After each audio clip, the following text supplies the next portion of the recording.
సింగరేణి సమస్యలపై మరొక ఉద్యమానికి శ్రీకారం చుట్టనున్నట్లు గుర్తింపు సంఘం ఏఐటీయూసీ అధ్యక్ష ప్రధాన కార్యదర్శి వాసిరెడ్డి సీతారామయ్య హెచ్చరించారు. కొత్తగూడెం శేషగిరి భవన్లో సింగరేణి సమస్యలపై యాజమాన్యంతో చర్చల అనంతరం మాట్లాడారు.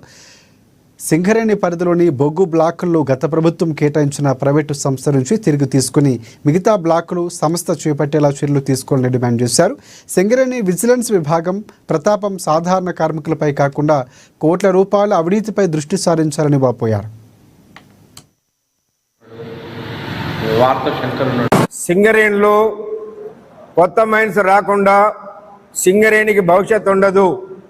కాబట్టి ఏదైతే గత ప్రభుత్వం టిఆర్ఎస్ గవర్నమెంట్ టెండర్లో పాల్గొనకుండా చేసి ఆ మైన్స్ని ప్రైవేటు వాళ్ళకు వచ్చేటట్టుగా చేశారు.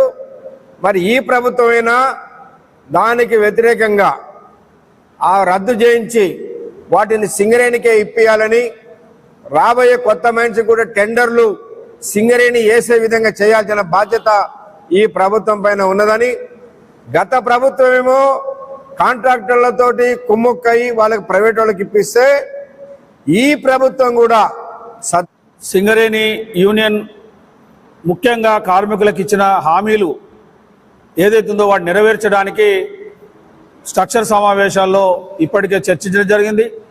అందులో ముఖ్యంగా మైనింగ్ స్టాఫ్, ట్రేడ్ మేలది, అదేవిధంగా ఏదైతే జేమిటీలకు సంబంధించి, అదేవిధంగా డిస్మిస్ అయిన జేమిటీలు కాకుండా మిగతా వాళ్ళకు సంబంధించి ఈ అంశాలు చర్చించారు. త్వరలో వాటికి సంబంధించిన సర్కులర్ వస్తుంది. ఓపెన్ కాస్ట్లో పనిచేస్తున్న D2C, C2B వాళ్ళది కూడా త్వరలో సర్కులర్ వస్తుంది. ఏదైతే యాక్సిడెంట్లో మరణించిన కార్మిక సోదరులు, ముఖ్యంగా రోడ్ యాక్సిడెంట్ కానీ వాటిని కానీ అందులో మరణిస్తే ఇప్పటికీ మేనేజ్మెంట్ బ్యాంకుల ద్వారా 1,25,00,000 ఇప్పిస్తున్న సంగతి తెలుసు. కానీ సాధారణంగా మరణిస్తున్న కార్మికులు ఈరోజు వాళ్ళ సంఖ్య పెరిగింది.